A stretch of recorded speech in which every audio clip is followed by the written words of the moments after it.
Hello there, everyone. We are back. It is Check Your Bias. I am Mike Pituley, and I'm joined by my fabulous friend, Al Scott. Thank you for joining me, Al Scott. It's been a long time. How are you doing, bud? It has been a long time. I'm doing good, man. It's been a whirlwind fall already, and I'm already missing lawn bowls, but happy to be back with you guys to talk about power rankings. So a lot has changed in 1 year, Mike. Last time we did it, I think was October or November of last year, where we were kind of fresh off the boat, getting home from Milton, Ontario, and navigating those tricky waters. And here we are.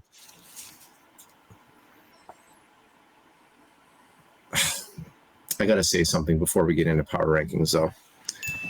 I wasn't sure how to say it, Mike, but I think it's something I want to start with before we get into our actual show, if you'll give me a few minutes here.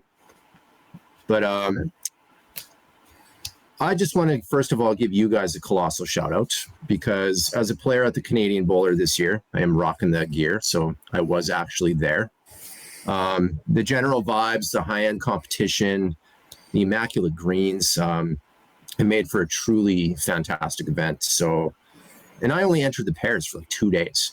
I played 8 matches. Like it was awesome. So I just want to give you guys kudos also for having me here, but also just creating something really special. I think you guys got a good thing brewing, and I can't wait to get back there for 2026. So good work there, buddy. Thank you. But the real elephant in the room is I want to say thanks to the Commonwealth Lawn Bowling Club, because hosting is a ton of work. BCB depends on facilities and volunteers to make it happen.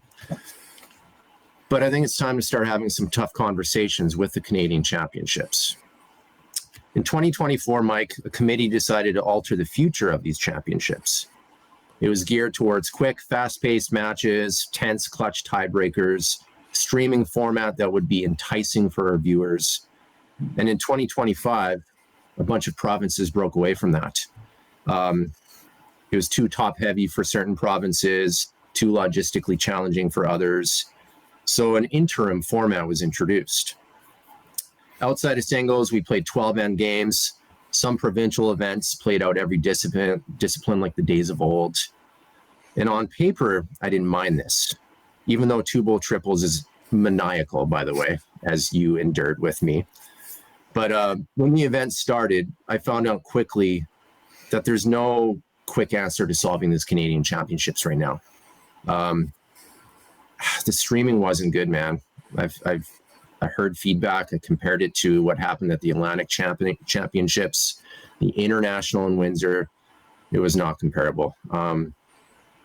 Every rink presented its fair share of interesting lines, as you know, occasionally heavy surfaces.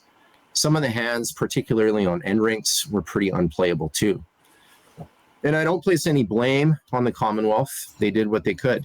But the real epidemic in Canada, Mike, is actually finding venues like Kitchener or Calgary to host these things annually, in my opinion. Because the Canadians should be a marquee event.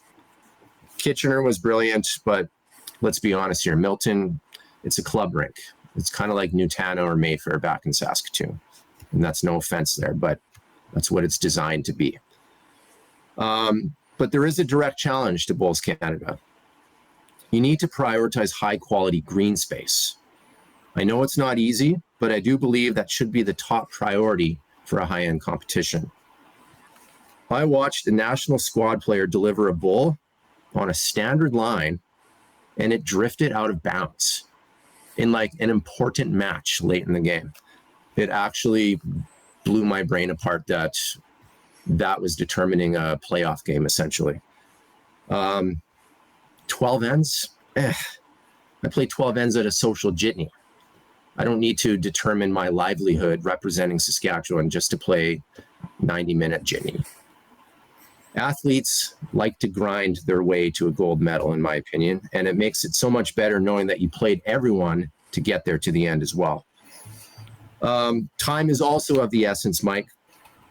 We all started at the same time, and yet I was hanging around for 45 minutes waiting for other matches to finish playing. We all started at the same time. So athletes need to be a bit more accountable too, because they're 2-bowl 12-man matches for the most part. Like, this is not a complicated process here. So there's just so many things that need to be fixed. I'm saying that now. I hope people agree with me, because if they don't get this constructive feedback, then I feel like this is just going to become a watered down event. And I used to just covet this event, and now I'm wondering if there's better options out there, because more cash tournaments are popping up. So right now, my time is limited. I'm a family man, just like you. But do I really want to take a vacation not knowing where my lawn bowl is going to end up? Or do I want to just hang out in Calgary and play a 17-second surface? That's my rant. Don't be offended, but BCB, I believe I'm saying constructive things, but as a man who's been playing this game for 25 plus years, I'm starting to see some problems. And I want these cracks to be filled, because it's too good of an event. That's all I got to say about that. Okay. I'll give you a slow clap there. Very well said. Can't disagree with essentially anything you're saying there. I would be in agreement. Cracks is a good word for it. There is cracks in the format for sure. Lots of little problems and sort of the marquee aspect of the event. I would also agree with what you're saying is, if you think back 10 years ago, to grind your way to a championship, it was an exhausting week. You played 18 end games, sometimes even 3 18 end games a day. You were exhausted after you're done. Your feet hurt, everything like that. And then now this year, exactly what you're saying, we're playing 3 12 end games. I was just starting to get tired, but not even like exhausted. Wouldn't even be a word I would ever use. So I don't know if there's a quick fix, as sort of as you're saying. I don't think there's an easy solution, but it's definitely something that I think needs a lot of time and effort put into it. More time than effort than there has been over the last few years. So, yeah, hosting's hard. Finding really good green surfaces is hard in Canada, but I honestly think that needs to be a top priority. So we'll see what shakes out in the next year or two and go from there. But why don't we segue to our Power 20 men's rankings? Scotty's Power 20. Start with the men. Let's do it. Let's roll. So, up 1 from last year. This was pretty easy to put this man back on his throne. I got the Birdman, Pat Bird. He's back on top of his perch. He's got another singles goal to his name. He also added a silver in the triples and a first place finish in the Bruce Matheson Open Pairs to wrap up the year. I think this Bruce Matheson Open is going to be a thing moving forward. So I'm mentioning it when people are competing and winning that, because it's going to be a good one. But Birdman's a legend, and he just proved it again after kind of a whatever 2024. So congratulations, Pat. You're back on the top. And really, he just flip-flopped with Owen Kirby, who I now have back at number 2. Kirby dominant. He had a quieter summer. But then the Champion of Champions event rolled around, Mike, as you know. He was defending his crown from last year. And he made a resounding Final Four finish. And he narrowly lost to the Fiji in the semis. But, man, that was an exciting run to be a part of. And I think Owen just sort of reminded everyone that he's still kind of there. And he can basically defeat anyone. So kudos to the Kirby dominant. Number 3, big riser, up 5 from 1 year ago. We got Rob Lass. Rob's been steadily honing his craft. Bobby Lass nabbed a bronze in the men's pairs, and then he followed it up with a sublime win at the Canadian Bowler Open Pairs. He was also part of the winning men's team at the Atlantic Challenge in Windsor. Rob Lass, everyone. Bobby Lass, what a player. What a player. And then at number 4, Mike, we got a new ranking. Strangely, this guy was on the watch list 1 year ago after having a bit of a quieter summer, but he broke through this year, in my opinion, and it's national squad player Eric Gallipo. So in 2025, I think we witnessed his true breakout. Dude's not afraid of anything. He will accept any challenge. He won the under 25s, got double gold in the PBA singles and pairs, and he was also part of the winning men's squad in Windsor. So, I mean, I think Eric's here, man. I think he's here to stay for a while, and pretty happy that he broke through this year. And then to round out the top 5, breaking back in after a minor drop last year was Killer Cam, Mr. Lafrane. He didn't do much this summer. He was super quiet. He played in his Maritimes championships, but he was just biding his time. Men's bowler of the tournament at the Atlantic Challenge is a big deal. Jordan Koss got the female player of the tournament. Was that last year, year before? I already forget, but it's a big deal. There was some heavy hitters there, so I'm putting him back in the top 5, and I don't have regrets about it. Thoughts? Yeah, the flip flop at the top makes about the right sense. Pat had a very strong summer, and so you can't really fault bringing him back up there. Pretty good, steady Pat performance like usual. Then Owen reminded everyone who he was and why he's probably one of the most naturally talented players in Canada at this current moment. So yeah, exactly what you're saying. Your big riser for Eric. Eric also won WOBA. So if you want to... Right, thank you. So a couple of the names there, you got WOBA players that did pretty well. Yeah. So Eric won WOBA. He was a skip of the winning team at WOBA, so definitely a very good year out of Eric. So not terribly surprised to see him. I'm shocked you didn't have him on your list last year, because I thought he would have been there last year, but I guess that's how your list goes some days, and when it's a year apart, a lot of things happen. And then really the 4 or 5, again, they make sense.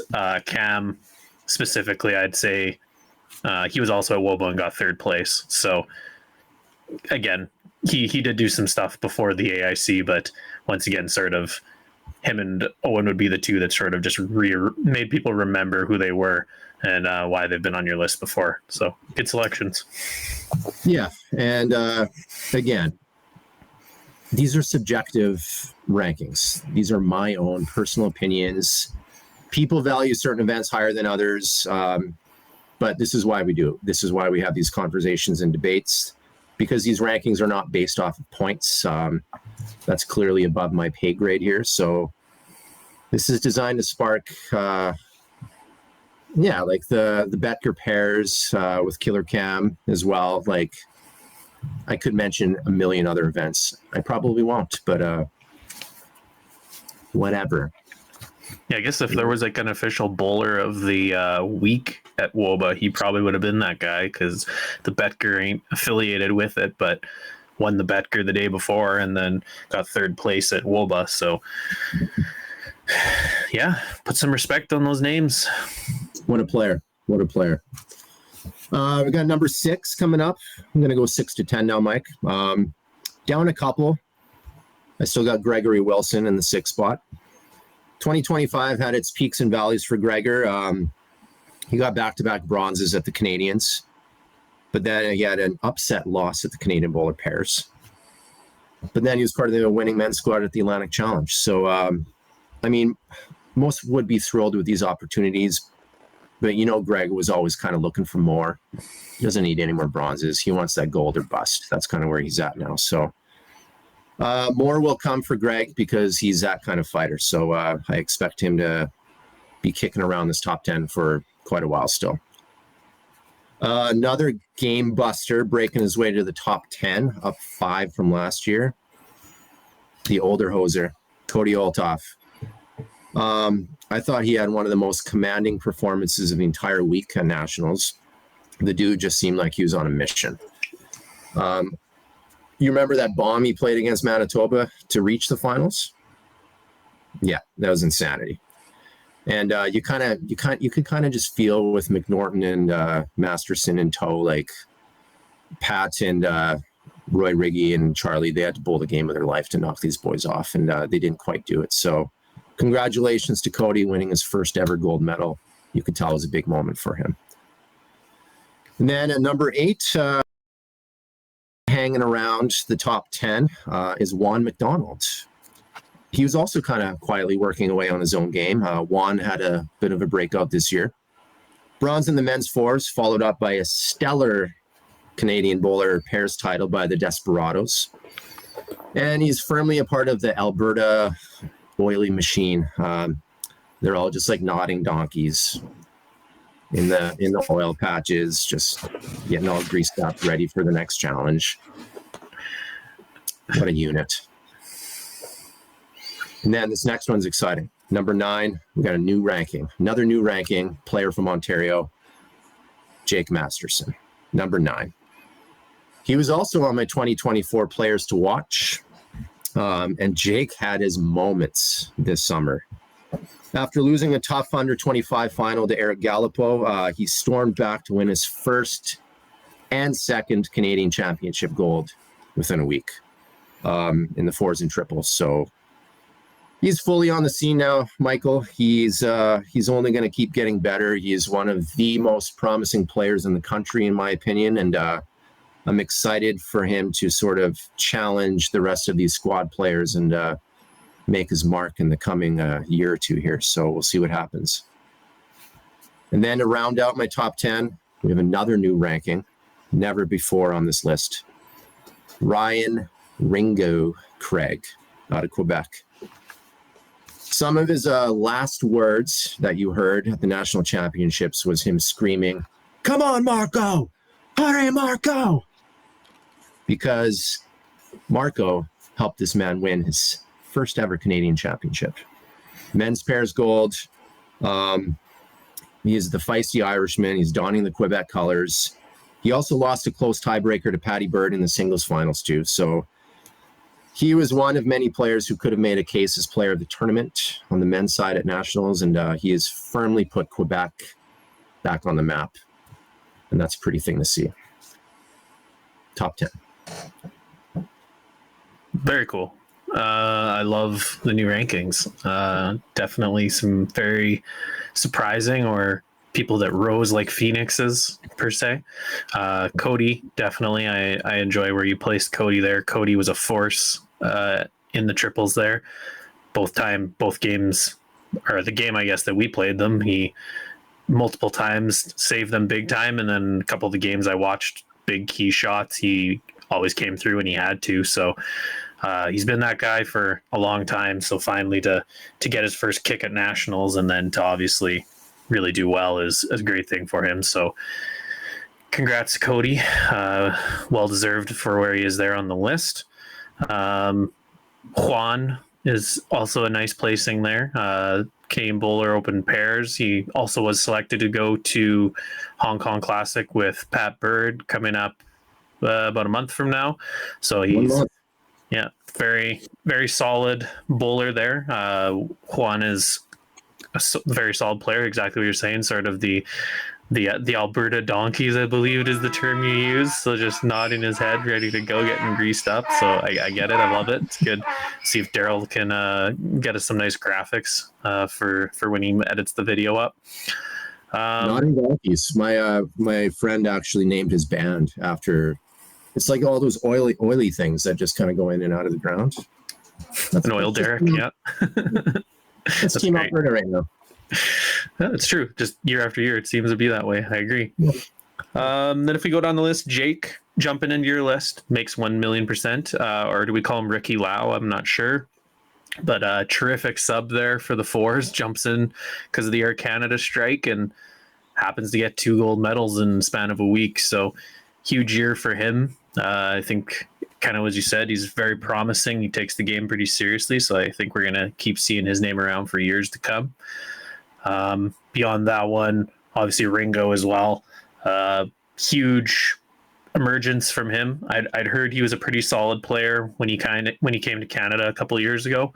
So I wasn't terribly surprised to play him in the singles and lose to him in a close tiebreaker. But that was just the type of player he is. And then obviously, as you said, incredibly passionate, took a rookie bowler.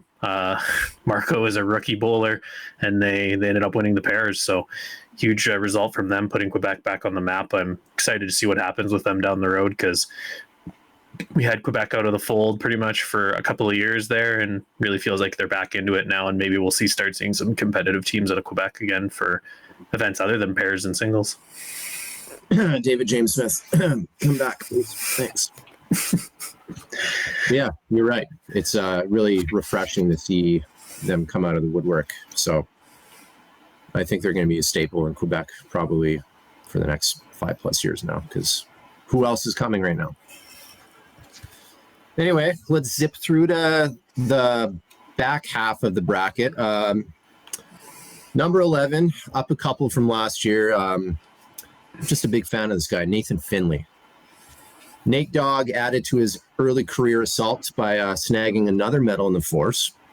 Obviously, silver is not as fun as his 2 golds from last year, but I expect this dude to be a mainstay. He's silky smooth.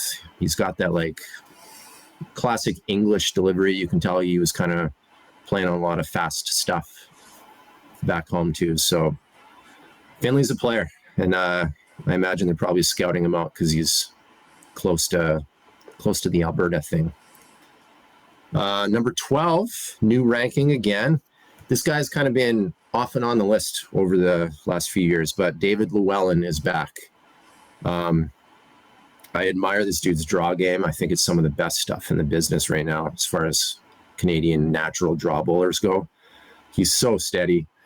Him and Eric captured the PBA pairs. And I think we're just going to keep seeing more of David down the road, because he's tethered to some really good players, because he is a good player himself. And no problem keeping him there. 13, down a few spots, but still kicking around. I didn't want to put Brad Roden too far down this list. I think the Road Dog is still kind of same as Nathan Finley. He captured a silver medal as well in this fours event.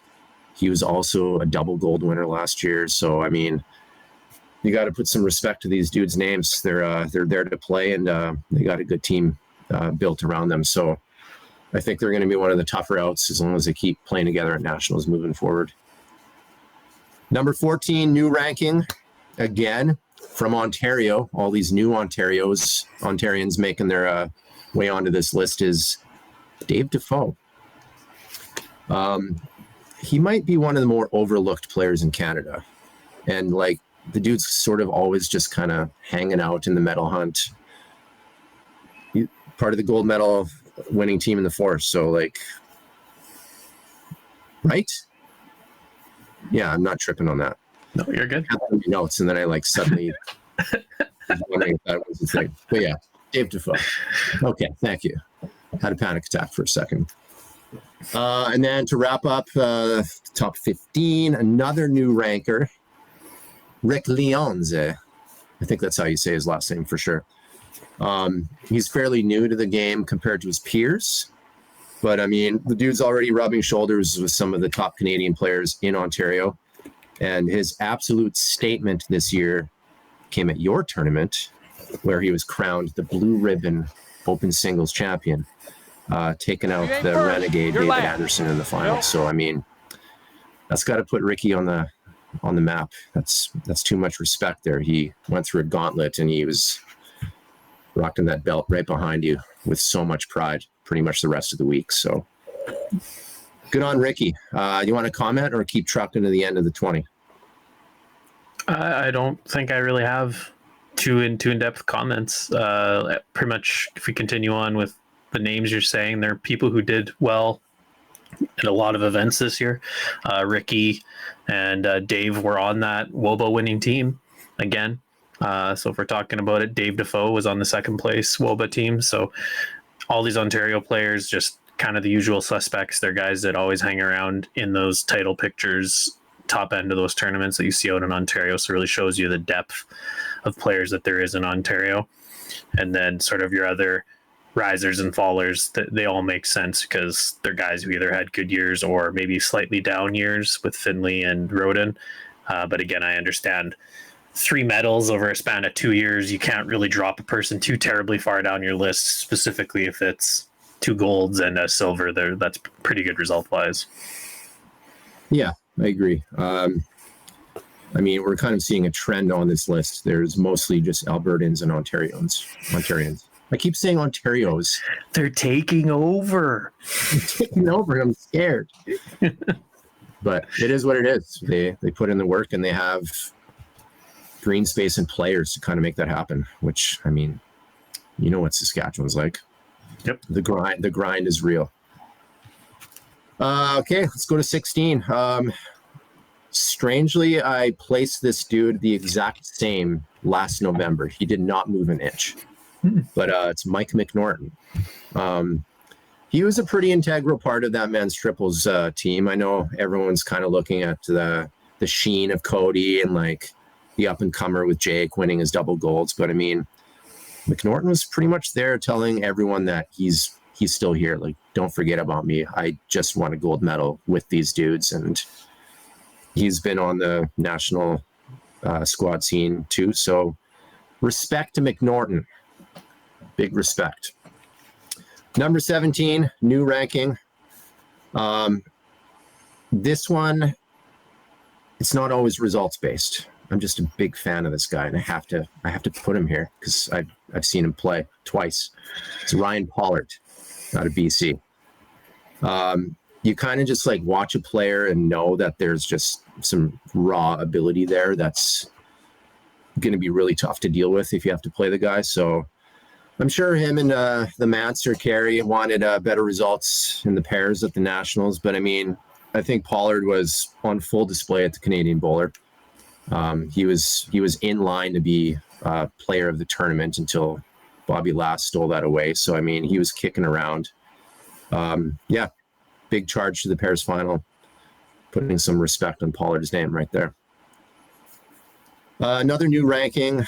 Again, this is a tricky one to navigate because he's been pretty quiet for 25 for the most part, but you can keep fact checking me on WOBA because I didn't really account for WOBA because he really just didn't do it.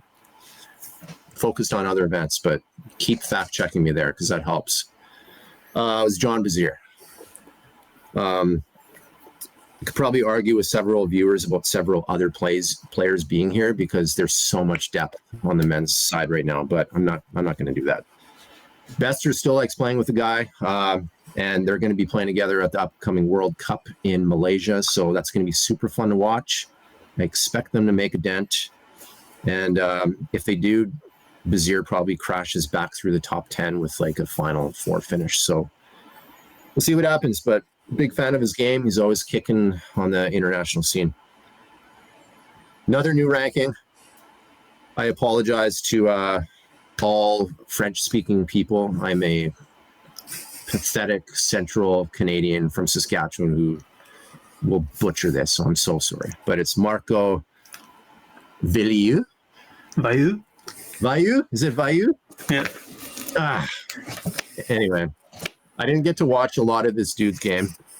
Obviously a new player, but leads do determine a lot in a pairs match, Michael. As you know, you've won a few of them yourself, and he was there at the end with the national gold medal around his neck. And the pairs just always seems to hold a bit of extra weight over triples and fours for some reason. There's only 2 players to do it, and he did it. So I applaud Marco, and yeah, if he's going to be part of the Quebec machine moving forward, then he's probably going to stay on this list because they're going to keep winning stuff.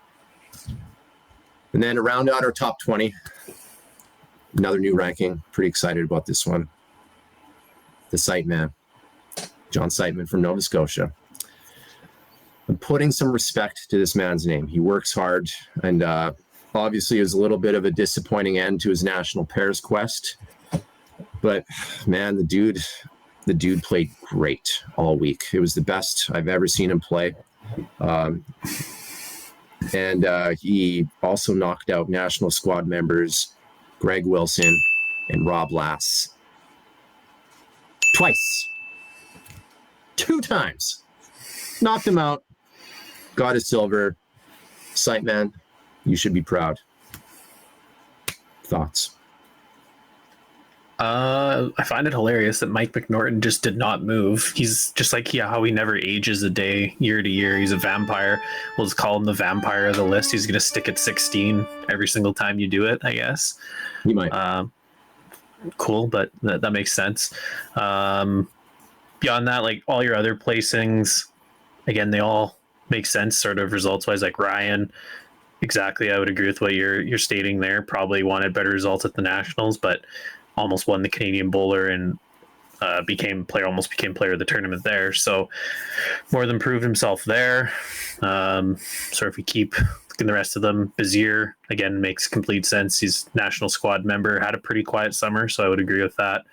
His WOBA team didn't win any sort of medals, and he played with the Schlunker and the Betker, and they choked big time, not winning their three-peat in the Betker. So makes complete sense that he would have dropped down the list to me. And beyond that, Marco, can't understate, first-year bowler, former Olympian swimmer. Like, it's incredible. He's just got an incredible story. But like, it shows you sort of Olympian, fun fact. And then he just that elite athlete mindset and sort of the training behind it. I think that's sort of, you're seeing it there where someone takes it seriously, trains seriously, has that athletic background. It makes a huge difference. So crazy, first year bowler, national champion, but I'm fully expecting to hear that name for years and years to come. Fantastic. So awesome. A lot of players from last year's list got completely bumped.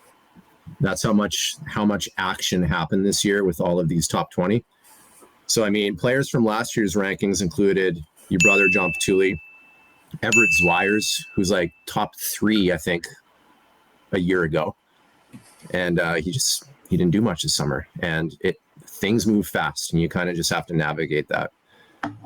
David Anderson, Derek Mackay, Peter Mutter, Mike Bester, Fitzy, who's in my top right screen right now, looking all handsome. Our boy Dylan Jacobs, who stepped in. Where the hell are they, you ask? They just had quieter summers than the rest of these people. Not out of any fault of their own. They just didn't quite do as much as what they're maybe used to. But Ontario is tough. It's full of talent. I do have to give a quick apology to Eric Gallipo. I argued with him one night in Calgary that Alberta was top of the heap in Canada. He obviously argued back. This is more like on the men's side because we were talking men's players and whatnot. Honestly, it ended up nice and we just cheersed and drank a beer together. But I think it's safe to say that they're kind of one and the same right now. Every province, particularly on the men's side, as I said, is basically chasing these 2 provinces until further notice. And that's a big indicator of all the players on this list. And not a single Saskatchewan. So we got some work to do, fella. We're has-beens at this point, so I don't expect our names to be back there anytime soon. The amount that I'm playing right now, absolutely not. But I mean, there's other veterans still bumming around. Got to give a shout out to guys like Chucky Taylor. Good to see him back in the scene, winning a silver. Roy Riggy, James McGowan coming back and playing with Pollard in the CBO. Jerome Kirby was rolling some good bowls again. You, me, well, I said Fitzy already, but. And then we got upside players like the Watson brothers. They're still doing their thing. Got to give a shout out to Lou Hanley, Ozzie Chambers. They're putting the work in. And then you got the junior scene. You got Caden Carter, Decker Lee, I'm sorry, Isaac Kerr, and all of the other juniors and under 25s that are like out there competing right now. I think we have a new crop of young developing youth, and Canada's exciting right now. There's a lot of good things happening. You want to talk about some women? I would love to talk about some women. Okay. Let's move to the Power 20 women's rankings. I decided this year to not include any permanent overseas players. Ooh. I have finally removed Emma Boyd, the Tweed. She's just doing all of her things out there, and she's putting in the work. She's doing great things for Canada, but it's just I want to focus on Canadian events. So there's no offense here, Emma. You're breaking through my top 5 anyway, so keep it real. And then, of course, I'd be remiss to not mention our queen, Kelly Mac Daddy McCarahan. She's also been removed from this list. I'm going to shed a tear about that, but she's just she's too worldly now, just like Bester. Like, she's top of the heap. She would have been stuck at number 1 forever, and we're looking for a little bit more parity back in the homeland. So let's get to it. Number 1, up 2 from last year. My queen for this year is Joanna Cooper. Canadian triples gold with 2 youngsters, Canadian singles gold, Matheson Open singles gold. You can probably tell me other things she's done too, but like those are major accomplishments in a very short time span. Like, she's just on a roll right now. And you know my affinity for Joanna in past episodes, and that just remains. So number 1, congrats. Number 2, up 3 from last year, Bailey Van Stein, shout out. Bronze in the singles. She did run into Joanna in the playoff and unfortunately lost out, but she was also the U25 champion, Atlantic International rep. Her future sky high. The squad that they have right now is locked in, and I think it's pretty top heavy, and you'll find that there's not a lot of shocking things in this top 5 here. Down a couple. She was dethroned this year by those 2 players, but back at the 3 spot is Jordan Koss. Tough silver in the women's pairs, but she was a grinder. She was at the Atlantics. And I think she's just hoping to rebound a little bit more effectively last year, because she was really, really needing that gold soon and really just wanting to be that player of the tournament and international again. So Koss will be back. I mean, she's at 3, but you know what I mean. Back in the top 5, Jackie Foster. She had a bit of a nondescript summer, but and she probably wanted more nationals too, but she knocked off some international dust by repping the Canadian flag in Windsor, and she's a fighter. I always have big respect for Jackie, as you know. She was one of the guests that we talked to a few months back, so respect to Foster, who's just keep doing her thing. And then to round out the top 5, breaking through, Jan Robinson. Heavy hitter. She crashes through the top 5 for the first time, I believe. You might have to fact check that. But she added to her impressive resume with another Canadian gold in the pairs. Silver in the singles. She's part of the machine, as you know. And she's one of the tougher outs in the game. So big respect for Jan. Savvy vet. Top 5. Yeah, totally agree. Joanna had a summer of all summers. Triple gold is nothing to sneeze at. Big time. 2 massive singles events, and then to skip a team of young players to the triples gold as well. Can't fault that at all. Almost seems like her snub by Bulls Canada probably for the AIC might have motivated her, something along those lines. So definitely agree with her being up there at 1. Bailey and Jordan, national team members who had good results at the Nationals, makes complete sense to have them 2, 3. Jackie jumping back in there, again, makes complete sense with being on the squad again and playing at Nationals, narrowly missing out, I believe, on the sort of bronze medal, silver medal for 4s. And then Jan, I would agree. I would almost throw Jan up higher personally, because she Canadian bowler singles, I believe, even third, fourth with Ryan Pollard. So like she almost won or did very well in the singles Canadian bowler, second in the singles at the Nationals, and then believing that they won the pairs. So like she had she had a very, very good summer, like 2 silvers. Yeah. If we kind of look at that, at the Canadian bowlers, like a silver or bronze, like however you want to look at it, she had a great summer and she's always been incredibly steady. So personally, I might have vaulted her even to second or third, but again, very good selection. So I like it. Good mixture. Fair enough. 6 to 10 was very exciting for me. Lots of movement. Number 6, up 8 spots from last year. Kira Shalo. Shalo? Did I say that right? Every year.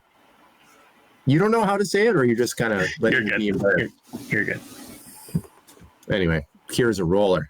If Joanna wants to play with you, you were clearly a highly valued asset. She got her gold. And she's great. She's a really nice person. Good for Kira. There's no qualms about her at 6. And honestly, she's on the heels of some of these other players coming up. So people should be watching for her because she might be the next big addition on the squad. Number 7, up 4 from last year.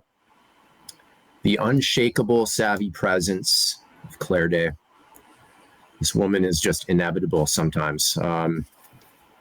Obviously, she won the first ever Canadian Bowler Open singles title last year. And she also took the youngsters under her wing and skipped them to a 4s gold in Edmonton. So, like, man, just they have such a good thing going on in that province. It's salivating, actually. So good for Claire. She's a champion. This next one at number 8, new ranking, Michael. Very exciting times. Taryn Mitchell. What a phenom. Is this maybe the best junior performance at the Canadians ever? Are we like maybe dating this back to Ryan Bester at the Canadians? Might be having that conversation. It's a big deal. Sorry, 2 gold for those who are watching and don't know this. Taryn Mitchell has 2 golds already at the Nationals. Oh, and she also won the juniors. She has 4 golds? She won the Forster Langs. She won 4 gold medals in the span of a week and a half. Forster Langs. Yeah. Sorry, But, yeah. You know what I mean. She won everything she could have won in a week and a half period. She's a star in the making, man. Man, what a performance. People are going to be clutching tightly to Taryn and keep bringing her up, same vein as Kira, and it's going to be exciting. Down a couple spots at number 9. I got Linda Ng still hanging out in the top 10. I debated dropping her out of the top 10 just because of a quieter summer, but she's still on the squad. She's working. And there just wasn't a big enough shift for some other players that I wanted to replace them with Linda. So I'm going to give her the benefit of the doubt. She's still on the outside looking in as far as squad endeavors go. And I hope she can kind of make a move with the rest of these people because she's really good. And then to round out the top 10, Michael, we have a new ranking again. Leona Hatton. She was kind of a low-key value add to that women's 4s gold. Everyone's talking about the 2 young stars and the veterans with Joanna and Claire, but like Leona, she was picked to be part of that too. She was a big presence at the CBO as well. No problem putting her to round out the top 10. She's a player. Love it. Oh, some solid picks, like the wily veteran and Claire. Like, I love the inevitable quote. She's like Thanos, just shows up and snaps her fingers and I am inevitable. seems to beat people in bowls, just how she is. Not shocked there. Both of the youngins, Kira and Taryn, had incredible summers, so I can't fault their placements where you did. Specifically, Taryn, sort of as saying to win four out of 4 events possible in a span of a week and a half, 2 weeks. Incredible future ahead of her. Like, I think she's only 15 or 16 years old. So as you're sort of saying, it does seem in the similar vein as like a young Ryan Bester type of thing. So the sky's the limit there. If that's a rocket, I would, as you said, strap yourself to that rocket and see where it goes, because I see big things going forward. Leona, I like that, throwing there in the 10. The Hatton twins are a pretty scary duo, honestly. They're both incredibly steady players, and until the Canadian Bowler Open last year, I had very little or very limited dealings with either of them, but I've seen them now play quite a bit over the last 2 years, and they're both very good players. So I like your selections. They're good picks, and leaving Linda back in the top 10. Still national squad player. She was at nationals, probably didn't have the results in the singles she wanted. I think she got third or fourth in Pobo, but she was at Pobo. I didn't know that. Yeah, so cool. Good picks. Yeah, I hope at the CBO I don't ever draw Taryn in a singles match, because she'll probably just knock my ass out of the championship, and that'll be that. Not the championship belt round, just like out of the tournament in general. I'm not good enough to win that. Let's go to 11. Also new ranking, right behind her sister, Lorna Hatton. I don't want it to be cliche that they're sisters and they come in twos, but that's literally how it rolled out. She was queen of the green at the Canadian Bowler Open, and they both had a pretty legit 2025, kind of let their names be known. As you said, you didn't hear much about them last year, but learned a lot about them this time around. And the two of them smacked McGowan and Pollard around quite handily at the CBO. So that was also like pretty awesome to watch, and kind of funny to watch too. Just because, McGowan hated his life for a good 90 minutes. But what do you do? Number 12, up 4. Let's see, this is another good mover, is Sister Bev Robinson. The steady, underrated sister of Jan. That's probably how a lot of people view her. She's just kind of she's a quiet lead who does her job, and sometimes that can be overlooked. But super valuable player. She's got another gold to put on her shelf, and she's great. I've never actually really witnessed her play a lot outside of those medal rounds, but what can you do? She's got the resume. This next one, now we're kind of trickling into the veteran zone of some things here. She got bounced out of the top 10, Betty Van Willingham. So she was around this summer. She just didn't have the usual magic like she did in Milton last year, but she played at the Champion of Champions event with Owen. I hope she had the time of her life, because who knows if she'll ever get back there. I mean, she might. She wouldn't surprise me if she won the singles again, but if she doesn't, like, she'll look back on that fondly, just based off of her overall experience. So Betty's a player, savvy vet. Next one, also down 4 from last year at 14, is Crystal Shepherd. My dear Crystal. You might recall I picked Crystal and Cormac for the bronze 2 years ago, and got completely steamrolled with that selection when they won another gold. What if I just made that prediction this season instead, Mike? What if? Then I'm getting a pat on the back, and you're like, whoa, what a call, man, what a call. You just never know sometimes. Crystal and Liz they didn't bring their A stuff like they have always done. It happens. And wouldn't surprise me if they're just back at it again next year, probably winning another gold medal, because that's what Shepherd does. And then 15, new ranking.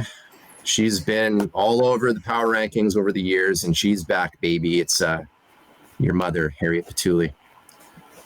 Savvy vets always find a way to turn back the clock once in a while.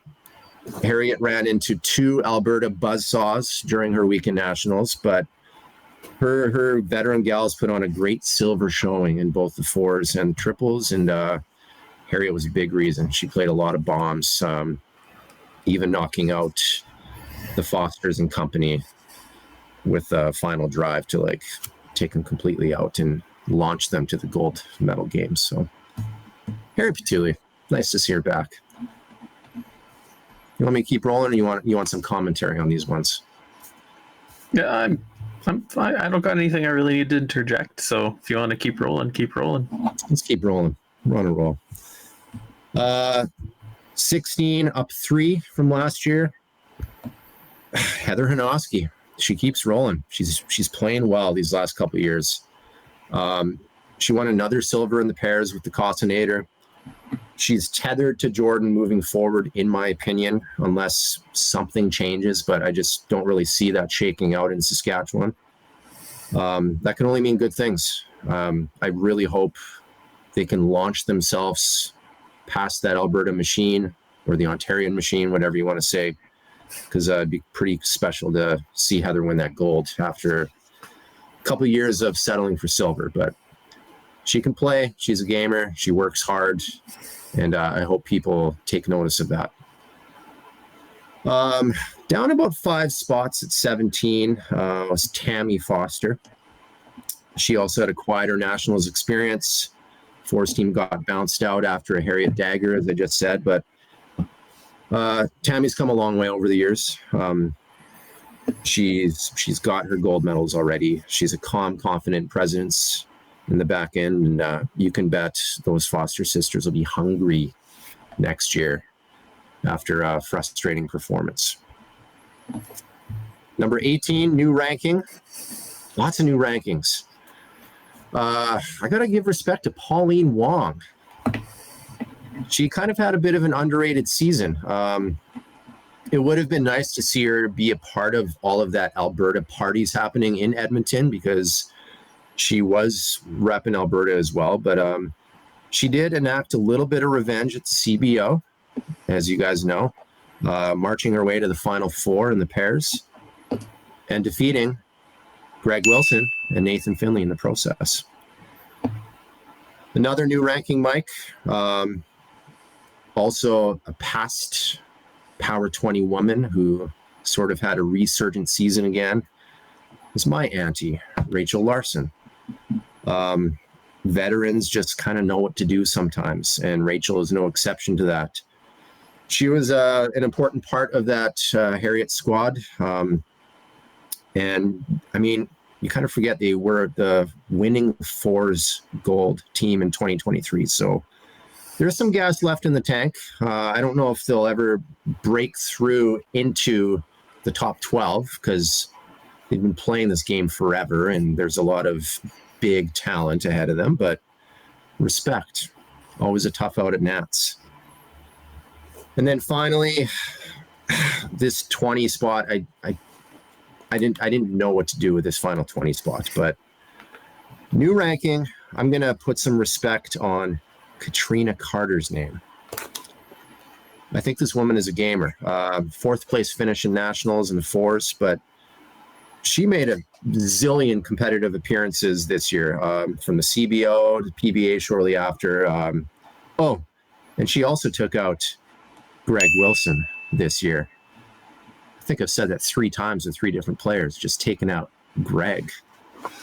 But I expect her to be a mainstay moving forward. So she's good. I like her. Power 20. Respect, women. You're doing your thing. Love it. You're highlighting it of the veterans. You're pretty straightforward with that, between Bev, Betty, Mama Bear, Rachel. Even we could throw Tammy into that void. There's a lot of very experienced veteran players that are sort of going through that bottom 10 of your list there, so it makes complete sense. And then how they do year to year vaults them up and down, so it makes complete sense. I love sort of the new ranks, sort of the new hungry players that have jumped in there and made their names, or sort of jumped up the ladder per se. Katrina I liked then, because been at both Canadian bowlers, and her and Caden, you can see the development year to year, sort of 2nd, 3rd year bowlers I think they are now. just the development is there, and being a keener helps as well. If you're a person who practices a lot, plays a lot, we're going to probably see that name vault up the list eventually in the future here too. So nice pick, Scotty. Enjoyed it. Cool, man. Yeah, we played the Carters at the CBO, me and Sister Fran, and they scared us, freaked us out. We had to play some big shots just to kind of pull away in the end there, but second and third year players. Did have a bit of a watch list. I mean, the depth is not as large as the men's side, but I mean, it was nice to, first of all, it was awesome to play with my sister Fran again. I don't think we had played competitive bowls together since we were like at the mixed pairs nationals in like late 2000s. So we kind of knocked off some rust together in Calgary. Got heartbreakingly eliminated out of the top bracket, but we got a lot of games in and managed to take out Gallipo and Rick Leonze in the process. So shout out to Fran Scott. She stuck with Eric the whole game and arguably outplayed him too. So, you know, she still got it too. Amy Spence, I hope to see her back. She's kind of stuck in a weird province of just kind of being her and her mother randomly playing events. So I don't know if opportunities are there, but I think she has some untapped potential still. Jen McDonald, obviously devastating injury, kind of shattered her season. So just hoping for a swift recovery, because it'd be good to see her back in the scene and challenging some of these top participants. Got to give a shout out to Lucy Ewan, Rebecca Kuhn, developing youth type players. And the women's rankings, they are starting to show some depth now. The core at the top remains, Mike, but there's some good talent coming up. I want to give a couple shout outs to all the Parabowls players too, participating in Windsor. I think that was really great to see Bowls Canada prioritizing those athletes, men and women, on the international stage. So I'm hoping that's just a positive sign for things to come, because, man, watching Caldwell and forgive me, I don't remember his partner's name at the CBO, but going toe-to-toe with the Renegades and Anderson and McCarrahan, I think it was like 1 or 2 points, knocked him out. Like, it was awesome game. So respect on all of those players' names. And then finally, just want to thank you and Daryl for letting me spew some nonsense with you once every few months. Appreciate the time, and hopefully these rankings were not too contentious.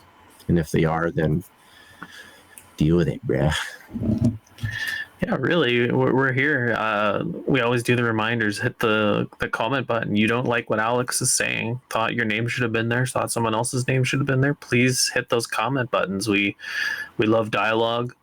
We appreciate any sort of interactions we get. So please do hit the like, comment, subscribe buttons, dependent on what you think of Alex's crazy opinions. We're happy to have Al back. He, as you said, it's a subjective list that he personally makes up, and he values it differently than the way some people do. But it's always fun to hear what he has to say, because it makes you think about the year, how people did, and sort of the ebbs and flow of the Canadian Bowls world. To remove probably 2 of our most prolific ladies from contention now, big switch over in the ladies, but I respect it and understand it, because we are talking about domestic play essentially, so it makes complete sense to make it about domestic play now. So that's it, man. I'm exhausted. I'm tapped out. It was a hell of a season. It's good to get back in it. It's good to play with you too, and hopefully we can get some better results ourselves for next year. But thank you, Padre. Thank you for playing with me as well. I much enjoyed it. As you sort of said to start out the show, probably some big info coming from Bulls Canada whenever that gets to the players. Who knows? But hopefully some more changes. I don't know. Maybe some improvements. Again, who knows? But as you're saying, the cracks are showing. Hopefully something that can be mended, or something that can be adjusted to maybe improve even further, maybe change some of the issues they're getting. I don't know, I've yet to receive a feedback survey that we typically get after the Nationals, and we're a couple months past, or a month and a half past at this point. So who knows if our opinions are even valid or cared about, but hopefully it's something that can be amended or sort of worked on in the future here. I don't have to do the survey now. They've heard my go. survey on this podcast. It's an audio survey that will embed, and then they can just go and watch your video. Perfect. Just sign a long-term contract with Kitchener, be done with it. Just go there every year. It'll be fantastic. As much as I would love to go to Ontario over and over again, I don't need that sweaty stank all over me all the time. No offense to Ontario, but I love Ontario. I'm just kidding, guys. But it's an interesting idea. I think you're opening a whole other conversation there about signing a long-term agreement and having it be like a center of excellence. I think that's been an idea people have thrown around to really try and develop a certain green or certain complex. Whether that's fair across the provinces, and the fact Canada's such a giant country with a whole other kettle of fish. Maybe we should save this for an After Dark episode and we can debate it. How about we go about that? Deal, man. Okay, well, thank you very much for joining us, Scotty. We do appreciate your comments. And as I said earlier, if you hate what Alex is saying, please do comment. He's repping that Canadian Bowler Open gear. If you want some, we have some available. There is a limited selection of that exact hoodie he's wearing, the Canadian Bowler Open hoodie. At CanadianLawnBowler@gmail.com if you do want to potentially order that. But yeah, we appreciate you coming, Scotty. It was great to see you at the Canadian Bowler Open. Exciting things, looking forward for that as well. We're hopefully be able to expand that and make that amongst these premier events that you keep mentioning. We're really excited, and thank you for the kudos you gave us. Cheers, brother. Thanks for joining us once again. And with that, may all your bowls be touchers. See ya.